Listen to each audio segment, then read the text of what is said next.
3A.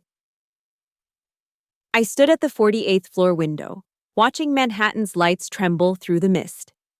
In my bag was a document that could destroy a multinational corporation within a week. 6 months ago, I was just a software engineer fired via a blank email. Today, the CEO himself had walked into the trap I'd set, and I'd make sure he fell all the way down. The game had changed, and this time, I was the one writing the rules. My name is Ava Morgan, and I grew up in a dying mining town in Colorado, where the internet was something other kids talked about at school. 32 years old now, but I still remember those freezing walks to the public library, the only place with a working connection. While my classmates were instant messaging each other, I was teaching myself to code on a computer that crashed if you opened more than 2 browser tabs. Every line of code I wrote felt like laying a brick in some digital cathedral only I could see. I treated programming like a sacred craft. Where others saw syntax and functions, I saw architecture and poetry. By 16, I'd built my first app, a simple tool to help the library track overdue books. By 20, I'd earned a full scholarship to CU Boulder through a coding competition I entered on that same library computer. But New York was always the dream. Silicon Alley, they called it. The place where code became empires. NovaCore Systems hired me straight out of college. I still remember walking into their Manhattan headquarters that first day. My discount blazer from Target wrinkled from the Greyhound ride. The lobby alone was worth more than every house on my childhood street combined. Glass and chrome stretching up 40 floors. Holographic displays showing real-time data streams. Employees who spoke in acronyms I pretended to understand. For 10 years, I gave them everything. 60-hour weeks were my baseline. 80 during product launches. I missed birthdays, funerals, my college roommate's wedding. My relationships crumbled one by one. "You love that computer more than me," the last one said, and he wasn't wrong. I ate most dinners at my desk, fell asleep on the office couch more nights than I care to count. My code became the backbone of their predictive analytics platform, the very thing that made NovaCore a unicorn startup worth billions. I was naive enough to think dedication meant something, that excellence would be rewarded, that building something magnificent would earn me a seat at the table where decisions were made. I'd turned down offers from Google, from Meta, from startups dangling equity like golden carrots. NovaCore was my home, my identity, my purpose. The email came on a Tuesday at 4:47 p.m. No subject line, no explanation. Just 3 sentences that destroyed a decade of my life. Your employment with NovaCore Systems is terminated effective immediately. Your access has been revoked. Personal items will be shipped to your address on file. I read it 5 times before it registered. Then my laptop screen went black. My keycard stopped working. My company phone died. 10 years reduced to nothing in the span of a system command. I sat in that suddenly alien cubicle, surrounded by the remnants of the life I'd built. A cactus I'd kept alive for 7 years. Photos from company retreats where I genuinely believed we were changing the world. A coffee mug that said, "World's okayest programmer," that Jonas, my mentor, had given me as a joke. Security arrived within minutes. Not the friendly guards who knew my name and my late-night habits, but strangers in suits who watched me pack my things like I might steal the staplers. They escorted me out through the lobby I'd once entered with such hope, past co-workers who averted their eyes, onto the street where the October wind hit me like a slap. I stood there on 5th Avenue, holding a cardboard box of my possessions, watching people stream around me like I was a stone in a river. 10 years. No warning, no reason. Just deleted, like a line of bad code. The next 3 weeks blurred together in my Brooklyn studio apartment, a 400-square-foot box that cost more than most mortgages back home. I'd refresh LinkedIn obsessively, watching former colleagues view my profile without reaching out. My savings would last maybe 4 months if I stretched it. The job listings mocked me with their requirements. Looking for a rock star developer. Must be passionate about disrupting industries. The same corporate buzzwords that once excited me now made me nauseous. I'd already applied to 47 positions when I saw the news article. I was eating instant ramen at 2 a, scrolling through TechCrunch out of habit more than interest. The headline made me sit up. Novacore's $600 million merger with Helsing Capital stalls over software rights dispute. My hands trembled as I read.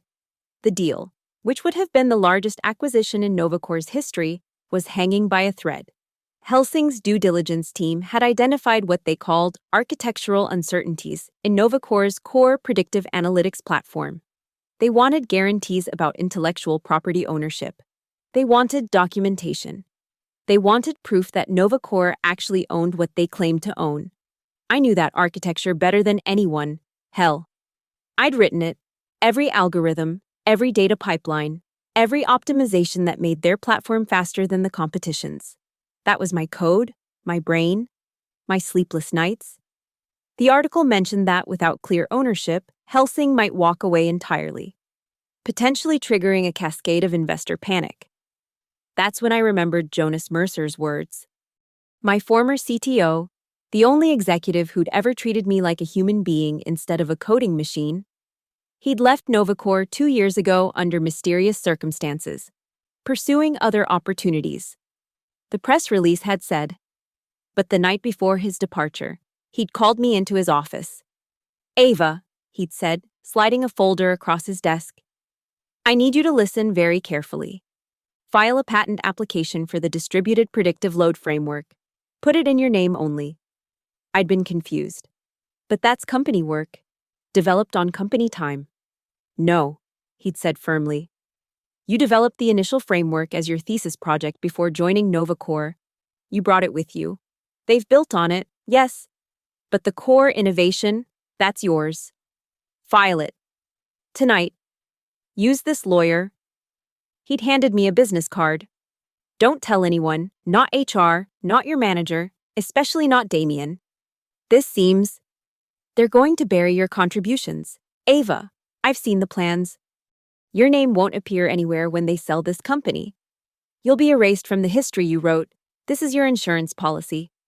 I'd thought he was paranoid, but I'd filed the patent anyway, more out of respect for Jonas than any real belief I'd need it. Now, sitting in my dark apartment with the laptop screen illuminating my face, I searched the USPTO database. There it was. Patent number 9,847,293. Distributed Predictive Load Framework. Inventor, Ava Morgan. Filed 7 years ago. Granted 5 years ago. The foundation upon which Novacore had built their entire empire. My phone buzzed. Unknown number, but a Manhattan area code. Ms. Morgan, this is David Steinberg from Braxton and Harlow LLP. We represent Helsing Capital. We'd very much like to discuss your patent holdings as they relate to certain technologies currently in use at Novacore Systems. I nearly dropped the phone. How did you? Our due diligence is quite thorough. Ms. Morgan, we're aware you were recently separated from Novacore. We're also aware that their claim to certain intellectual properties may be more complicated than they've represented. Would you be available for a meeting tomorrow? I looked around my apartment, at the rejection emails, the empty ramen containers, the severance papers I hadn't even been offered. For the first time in 3 weeks, I smiled. Yes, I said. I'm available. After hanging up, I pulled out the folder Jonas had given me. Inside, along with the patent documentation, was a note in his handwriting. They will try to bury you under paperwork and legal threats. Don't let them. You built something extraordinary, and they know it. When the time comes, and it will come, remember that you hold the keys to their kingdom. I opened my laptop and began pulling together everything. Git commits with timestamps predating my employment, email threads where I'd explicitly retained rights to my pre-existing work, the original thesis paper that described the framework. 7 years of insurance I never thought I'd need to cash in. Novacore had deleted me like a bug in their system. They were about to learn that some bugs, when cornered, turn out to be features. The Braxton and Harlow offices occupied the entire 47th floor of a building that scraped the Manhattan sky. I wore my only decent suit, the one I'd bought for my NovaCore final interview a decade ago. David Steinberg met me in a conference room with floor-to-ceiling windows overlooking Central Park. He was younger than I expected, maybe 40, with the kind of calculated casualness that meant his sneakers cost more than my rent. Ms. Morgan, he began, spreading documents across the mahogany table. We've been investigating NovaCore's technology stack for 6 months. Your name appears in commit logs nearly 8,000 times, yet you're mysteriously absent from their IP disclosures. I stayed silent, letting him continue. More interesting is this. He slid a paper toward me. Patent 9847 Son New York 93. Filed before your employment began. The mathematical framework described here is identical to what NovaCore claims as proprietary technology. They've built their entire predictive engine on your architecture. They'll say I developed it while working there, I said carefully. They can say whatever they want. Steinberg smiled. We have your MIT thesis, dated 3 months before you joined NovaCore. Chapter 4 describes the framework in detail. We also have this. Another document.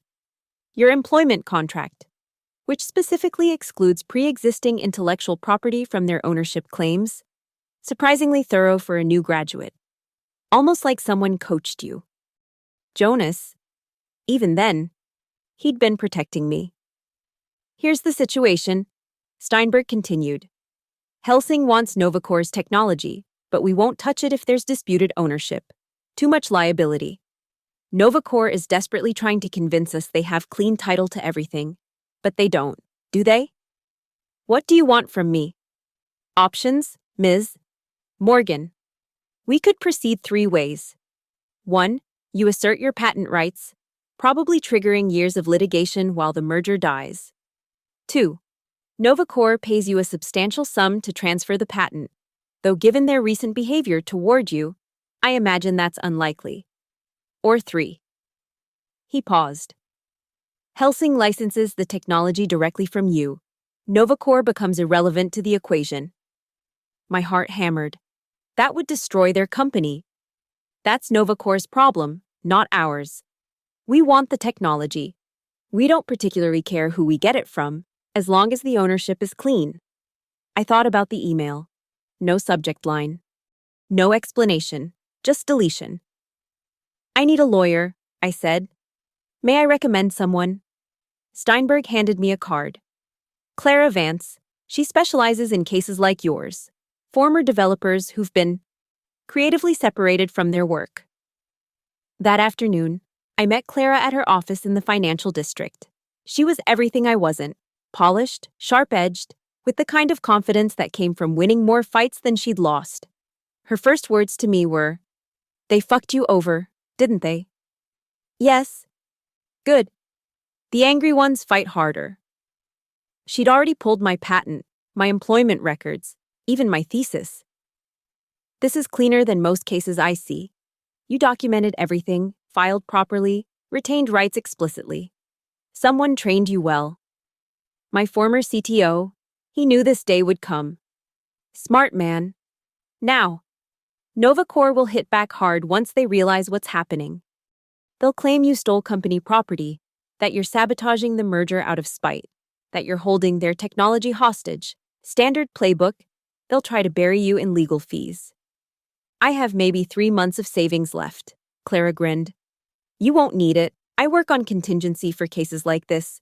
I get 30% of whatever we recover. And trust me, we're going to recover a lot. My phone rang. Damien Cade, the CEO himself. Clara nodded. Put it on speaker. Ava. Damien's voice oozed false warmth. I heard you've been talking to Helsing. That's concerning. We should discuss this in person, work out any misunderstandings. There's no misunderstanding, Mr. Cade. You fired me without cause or explanation. That was regrettable. A miscommunication in HR. We'd love to have you back. Better title, significant raise. VP of Engineering, perhaps? Clara shook her head silently. I'm not interested in returning to NovaCore, I said. His tone shifted. Harder now. Ava, you're playing a dangerous game. We have resources you can't imagine. Don't turn this into something ugly. Like firing a senior engineer with no severance after 10 years? That kind of ugly? You have no idea what you're interfering with. This merger is none of my concern. I'm simply exercising my rights as a patent holder. Silence. Then, you're making a mistake. He hung up. Clara was already typing. Perfect. He just confirmed they know about your patent and are worried. That call was recorded, by the way. New York is a one-party consent state. She pulled up a document on her screen. Here's what we're going to do. We're filing notice with both Novacor and Helsing that you're asserting your patent rights. Then we sit back and watch them panic. Novacor needs this merger. Their burn rate is unsustainable without it. And Helsing won't proceed without clear IP ownership. Well, how long before they break? Given that Damien called you personally, I'd say they're already breaking. Jonas Mercer met me at a coffee shop in Tribeca. One of those places where a latte costs $12 and everyone pretends not to recognize each other. He looked healthier than when he'd left Novacor. The gray had left his face, and his hands no longer trembled from excessive caffeine. You filed the patent, he said, not a question. You knew this would happen. He stirred his coffee slowly. Damien Cade is a parasite. Ava. He's brilliant at raising money, at selling visions, at playing corporate politics. But he's never built anything. People like us, we're just resources to him. Expendable. Why did you really leave? I discovered he was planning to sell Novacor and erase the entire engineering team from the company history. Make it look like the technology appeared from thin air. Or worse, like he'd architected it himself. I confronted him. 2 days later, I was gone. Pursuing other opportunities. And you warned me. You were the best engineer I ever worked with. More importantly, you were the only one who'd actually created something Novacor couldn't function without. That framework you built? It's the heart of everything. Without it, their platform is just a pretty interface sitting on top of nothing. Jonas pulled out his phone, showing me a message thread. Former colleagues have been reaching out. Damien's in full panic mode. He's called 3 emergency board meetings this week. The Helsing deal has a deadline, 2 weeks from now. If they can't prove clean ownership of the IP by then, Helsing walks. Clara says they'll try to bury me legally. Oh, they'll try more than that. Jonas looked serious. I've been tracking some chatter. Damien's hired a crisis management firm. They're going to try to destroy your reputation. Paint you as a disgruntled employee, maybe even suggest you're mentally unstable. Classic playbook. As if on cue. My phone buzzed, Clara calling. Ava, check your email. Novacor just sent a cease and desist. They're claiming you retained company property and are threatening criminal charges for corporate espionage. I put her on speaker so Jonas could hear. Is any of it true? Clara asked. No. I was locked out of everything immediately. I don't have a single line of Novacor code. Good. This is just intimidation, but it tells me they're desperate. I'm forwarding it to Helsing's legal team. They need to see how Novacor operates. After I hung up, Jonas leaned forward. There's something else you should know. I still have friends inside. The entire engineering team is demoralized. Half of them are already interviewing elsewhere. They know what Damien did to you, and they're scared they're next. It's not their fault. No, but some of them want to help. They've been documenting things. Timestamps showing you worked on that framework before joining. Emails where Damien explicitly acknowledged your pre-existing work. They're afraid to come forward publicly, but they're feeding information to someone who isn't. Who? Me. He smiled. I've been collecting evidence for 2 years, waiting for the right moment. Your patent claim. That's the catalyst. Novacor is about to face a reckoning. That evening, Clara called again. Helsing wants to meet. Tomorrow. 9 a.m. They're ready to discuss licensing your patent directly. Without Novacor. That's the beautiful part. Novacor can't stop you from licensing your own patent to whoever you want. And if Helsing gets what they need from you, they don't need Novacor at all. They could build their own team, implement your framework fresh, and leave Novacore with nothing but a dying platform and angry investors. I thought about Damien's voice on the phone, the fake warmth, then the threats. 10 years of my life, discarded without a thought. Set the meeting, I said. Clara laughed. There's more. I've been talking to other companies. 3 competitors are interested in licensing your framework too. Suddenly, everyone wants to know about the engineer who actually built Novacore's secret sauce. I sat in my tiny apartment, looking at the city lights. Somewhere out there, in a gleaming tower, Damien Cade was probably screaming at lawyers, at board members, at anyone who would listen. His $600 million deal was slipping through his fingers, and there was nothing he could do to stop it. Jonas had sent me one final text. They thought they were deleting a liability. They actually deleted their own future, tomorrow. You remind them that code doesn't lie, and neither do patents. I pulled up the original framework documentation, my name clearly marked as author. Dated 3 months before I'd ever heard of Novacore. 7 years ago. I'd written these algorithms in a dorm room, fueled by coffee and ambition. Now they were about to bring down a unicorn. The cease and desist letter sat on my coffee table. I used it as a coaster for my wine glass. Tomorrow, the real game would begin. The legal letters started arriving like artillery shells. FedEx, courier services, certified mail. My tiny apartment became a war room of threatening documents. Novacore's law firm, Preston and Associates, had apparently dedicated an entire team to burying me in paper. Accusations of theft of trade secrets, breach of confidentiality, tortious interference with business relations. They threw everything at the wall. Clara wasn't fazed. This is actually good news, she said, spreading the letters across her conference table. Look at the language. They're not claiming you don't own the patent. They can't. It's registered. They're trying to muddy the waters, make it so complicated that Helsing backs away. Is it working? Let's find out. She dialed Steinberg at Helsing, putting him on speaker. David, have you seen Novacore's latest tantrum? His laugh was dry. All 47 pages of it. Our position hasn't changed. We want clean IP, Ms. Morgan has it. Novacore's threats against her actually strengthen our position. Why would they be so desperate if her claims weren't valid? After the call, Clara turned serious. They're going to escalate. Damien Cade doesn't lose gracefully. She was right. That afternoon, a former colleague, Marcus, texted me, "Check TechCrunch." The headline made my stomach drop.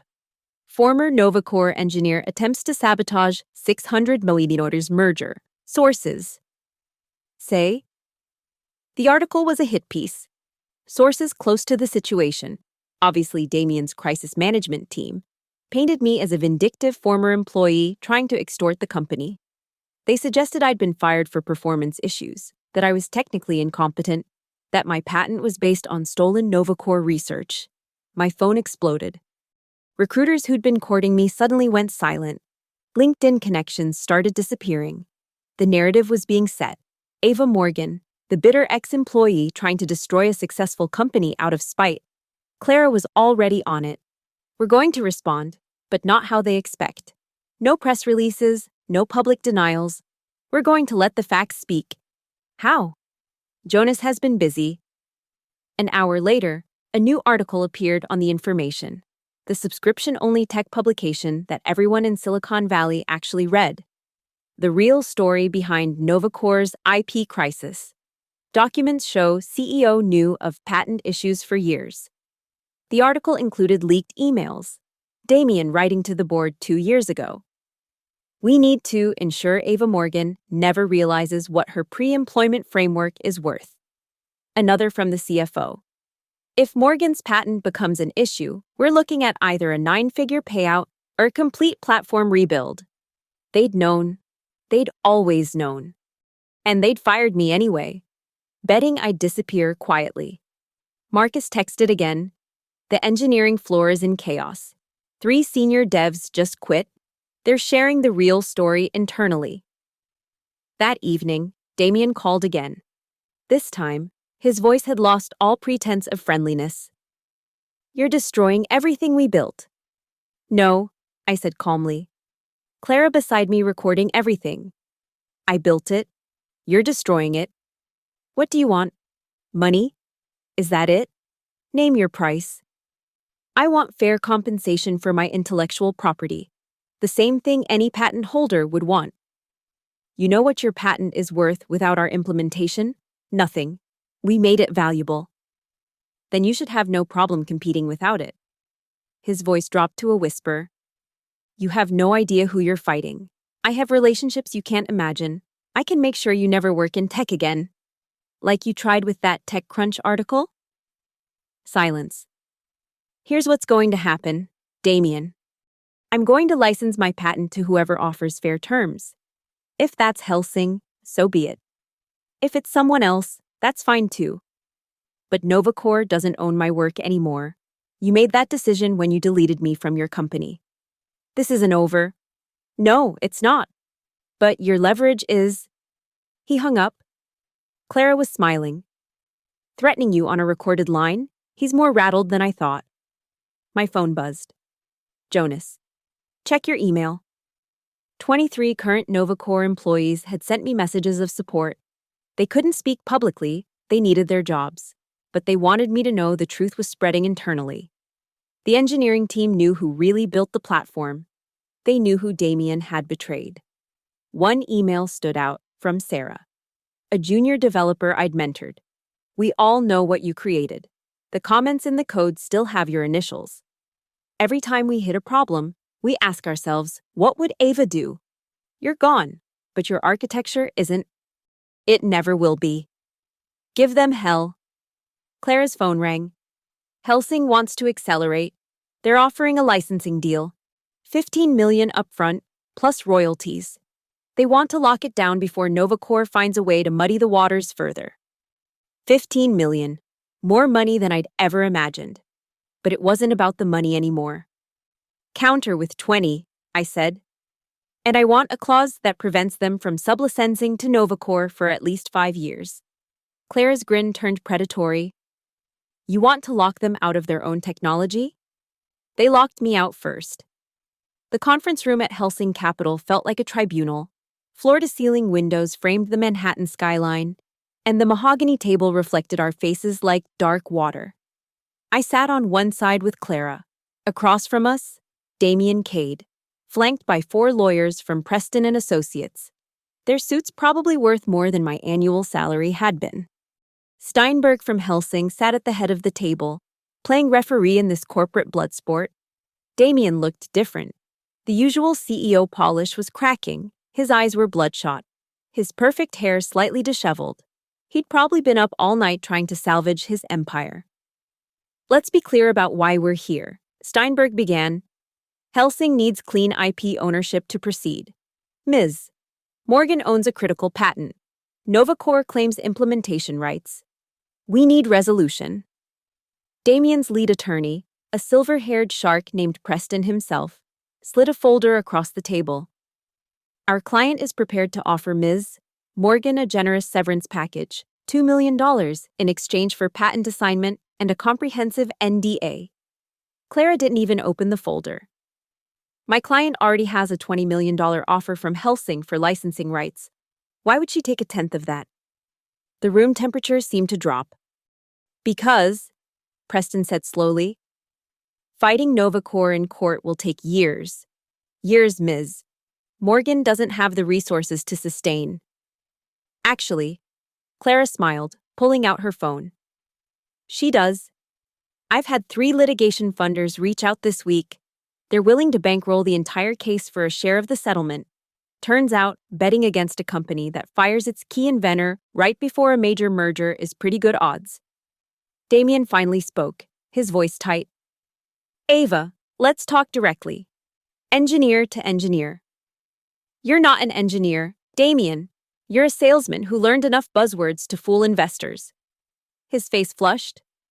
"I built this company." "No. You funded it. You marketed it. You sold it. But you didn't build anything." "I did." Sarah did. Marcus did. Jonas did.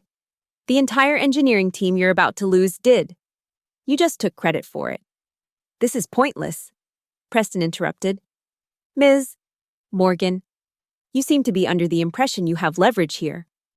Clara pulled out a tablet. She does. Would you like to see the list of companies interested in licensing her patent?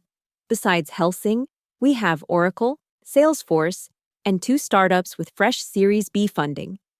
Turns out, everyone wants the framework that made NovaCore special. Steinberg cleared his throat. Gentlemen, let me be frank. Helsing's board meets tomorrow. Either we have a clear path to the technology, or we walk. The merger dies. Your stock price, already down 12% this week, will crater. Damien's lawyer whispered urgently in his ear. He shook his head violently. Then Damien pulled out his phone, typing furiously. Fine. You want to play hardball. He turned the screen toward me. This is a draft press release. It says you were terminated for attempting to steal company property, that you've been under investigation for industrial espionage, that your mental health issues made you a security risk. That's defamation, Clara said sharply. Prove it. By the time you do, her reputation will be destroyed. The room went silent. This was it, the moment where I was supposed to crumble, to take their insulting offer rather than risk my entire future. I stood up. Send it, I said. Damien blinked. What? Send it, release it right now. Let's see what happens when you publicly admit you fired the person who owns the patent your entire company depends on. Let's see how your investors react when they realize you've been lying about IP ownership for years. I pulled out my own phone. Because I have my own press release ready. It includes the emails Jonas forwarded me, the ones where you explicitly acknowledge my pre-existing work, the ones where you discuss how to manage the Ava problem, the ones where your CFO calculates the company's value without my framework at less than $50 million, Clara added. We've also prepared a shareholder lawsuit notice, fraud, misrepresentation, breach of fiduciary duty. Your board members will be personally liable. Steinberg stood. I think we've heard enough. Helsing is prepared to sign a licensing agreement with Ms. Morgan immediately. $20 million upfront, 5% royalties on any products using the framework. NovaCore can attempt to operate without it. Or they can sublicense from us, at market rates, of course. Damien's face had gone pale. You can't do this. Actually, Steinberg said, pulling out a document. We can. This is a memorandum of understanding between Helsing and Miss Morgan. We signed it an hour ago. The words hit like a physical blow. Damien's lawyers scrambled, papers flying, voices overlapping in urgent whispers. The $600 million merger was dead. Without my framework, NovaCore was just another dying startup with a high burn rate and no competitive advantage. I gathered my things, Clara beside me. As we reached the door, Damien called out, desperate now. Ava, please, we can work this out. I turned back. We could have. 6 months ago. You could have given me the recognition I earned, the equity I deserved, the basic respect of not firing me via email. But you chose this. The death blow came through Damien's phone while we were still in the room. His assistant's voice crackled through the speaker. She'd forgotten he'd put her on hold. Mr. Cade, the board is calling an emergency meeting. They've seen the Helsing announcement. Trading's been halted. The stock dropped 23% in pre-market. His lawyers were frantically flipping through documents, searching for something, anything, that could stop what was happening. Preston's composed facade had shattered completely. There has to be an injunction we can file. One of the younger lawyers muttered desperately. On what grounds? Clara asked sweetly. Your client doesn't own the patent. He can't stop Ms. Morgan from licensing her own intellectual property. Steinberg's phone buzzed. He glanced at it, then stood. The Helsing board just approved the deal unanimously. The press release goes out in 30 minutes. Ms. Morgan, congratulations on your new partnership. That's when Damien broke. Really broke. Do you have any idea what you've done? His voice cracked, rising to nearly a shout. 300 employees are going to lose their jobs. Hundreds of millions in value, destroyed. Investors who believed in us, ruined. All for what? Your petty revenge? I should have stayed quiet, should have walked out with dignity. But 10 years of suppressed rage demanded its moment. Those 300 employees, they're already updating their resumes because they know what kind of leader you are.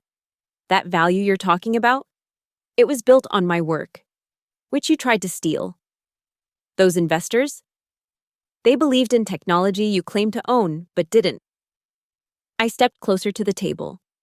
You want to know what destroyed Novacore? Look in the mirror. You had a team of brilliant engineers who would have followed you anywhere. Instead, you treated us like replaceable cogs. You had Jonas, who built half your infrastructure, and you drove him out. You had me, who created your core technology, and you threw me away like garbage. The framework is nothing without our implementation. Your implementation? I laughed, sharp and bitter. I've seen the commit history, Damien. After I left, your team spent 6 months trying to fix bugs in code they don't understand. Performance is down 18%. Customer complaints are up 40%. You fired the only person who actually understood how it worked. Clara touched my arm gently, a signal to stop. But I was done hiding. You called me at 3 in the morning whenever there was a critical issue.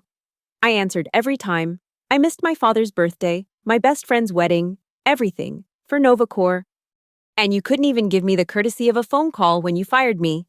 Just deleted me like a typo. One of Damien's lawyers finally found what he was looking for. Mr. Cade, we can file for emergency arbitration based on the employment agreement, which explicitly excludes pre-existing IP. Clara interrupted. Page 47, Section 8, Subsection C. I'm assuming you actually read the contracts your client signs? The room fell silent except for the sound of papers rustling uselessly. Steinberg's phone buzzed again. It's done. The announcement is live. Helsing Capital announces exclusive licensing agreement for revolutionary predictive framework technology. He looked at Damien. Our merger offer is officially withdrawn. Good luck with your shareholders. Through the glass walls, we could see the Helsing employees gathering around screens, watching the news break. Someone started applauding. Then others joined in. Damien's phone exploded with notifications. Board members, investors, the head of engineering, the CFO.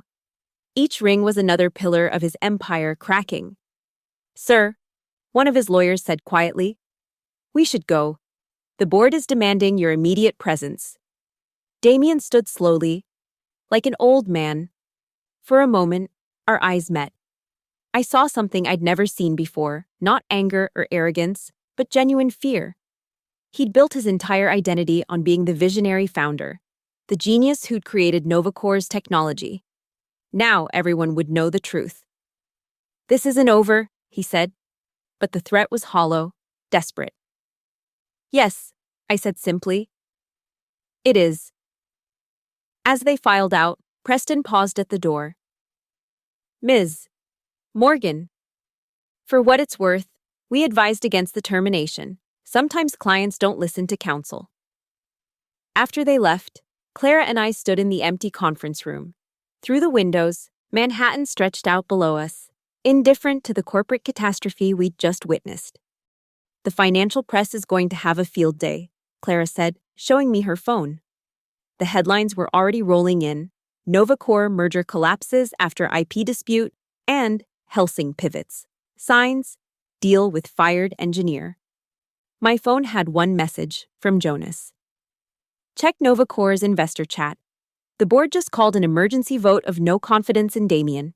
He'll be gone by end of day. I thought I'd feel triumphant.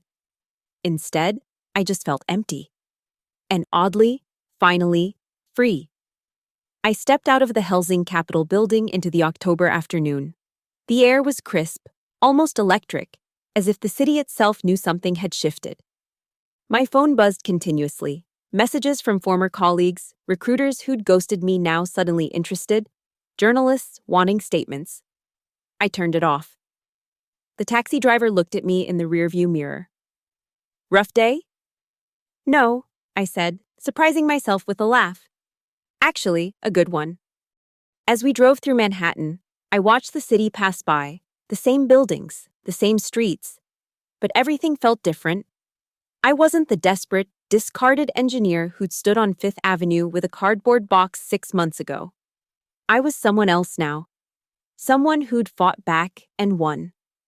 By the time I reached my Brooklyn apartment, the sun was setting, painting the sky in shades of amber and rose. My laptop showed 247 unread emails. The first one caught my eye, from Sarah, my former mentee. The entire engineering floor just watched Damien escorted out by security. The board fired him an hour ago. We're all in shock. But also, we're all cheering for you. I didn't reply. There was nothing left to say to that world. Clara called as I was pouring myself a glass of wine, the good stuff, not the $12 bottle I'd been nursing for weeks. Novacore's stock closed down 61%, she said. They're saying it's the fastest unicorn collapse in Silicon Valley history. Damien's already been scrubbed from the company website. The board's appointed an interim CEO and announced they're exploring strategic alternatives, which means they're desperate for a buyer at any price. What happens to the employees? Helsing's already recruiting the engineering team. Jonas is helping coordinate. He's making sure the good ones land safely. The ones who built things, not the ones who just played politics. After we hung up, I stood at my window, the same spot where I'd eaten instant ramen and wondered how I'd pay rent. $20 million. Even after Clara's cut in taxes, I'd never have to worry about money again. But that wasn't what made me smile. It was the text from Jonas. You didn't just win, Ava. You showed every engineer who's ever been erased from their own work that we don't have to accept it. That documentation matters. That protecting ourselves isn't paranoid. It's necessary. I thought about responding to some of the messages, maybe posting something on LinkedIn about the importance of intellectual property rights. But no, the code had spoken for itself. The patents had done their job. The truth had come out without any grand speeches or public drama from me. My laptop pinged with a news alert. Damien Cade steps down as CEO amid IP scandal. Company valuation drops 80%. Below that, another headline. The engineer who brought down a unicorn. How one patent changed everything. They'd already found my photo, the one from my Novacore ID badge, young and eager and believing in corporate loyalty. That person felt like a stranger now. I closed the laptop and walked back to the window. Somewhere out there in those gleaming towers, other engineers were working late, pouring their brilliance into code that would make other people rich. Some of them would be protected, most wouldn't. Maybe my story would make a few of them think twice. File that patent. Keep that documentation. Remember that their work has value beyond what any company pays them. The city lights reflected off the window, creating a double image, the real Manhattan and its ghostly reflection. Like two versions of the same story. In one, a fired engineer disappears quietly, forgotten. In the other, she stands in her small apartment, wine in hand, having just orchestrated the complete destruction of the company that discarded her. I raised my glass to the reflection. The game's over, Damien. And this time, I wrote the rules. My phone buzzed one last time, a notification from my bank. Wire transfer received $20,000. Rating ways. I smiled, not at the money, but at the poetry of it. Every zero was a line of code Damien had claimed as his own. Every digit was an hour I'd worked without recognition. The entire sum was less than what Novacore had lost in market value today, a fraction of the empire built on the framework I'd created in a college dorm room. I turned off all my devices and sat in the gathering darkness. Tomorrow, I'd start something new. Maybe my own company. Built the right way, where engineers owned their work and no one got erased from their own story. Or maybe I'd just travel. Write. Teach others what Jonas had taught me. That in a world of ones and zeros, the most important thing is to make sure your name stays in the code. But tonight, I just wanted to sit with the silence and savor the perfect elegance of justice served through documentation, patience, and the immutable truth of a patent number, 9,847, 293. The city hummed its endless song outside my window, and for the first time in 6 months, I hummed along. Thank you so much for listening to this story. I'd love to know where in the world you're listening from right now. Drop a comment and let's connect. If this tale of corporate justice resonated with you, please subscribe to the channel and share your thoughts below. What would you have done in Ava's position?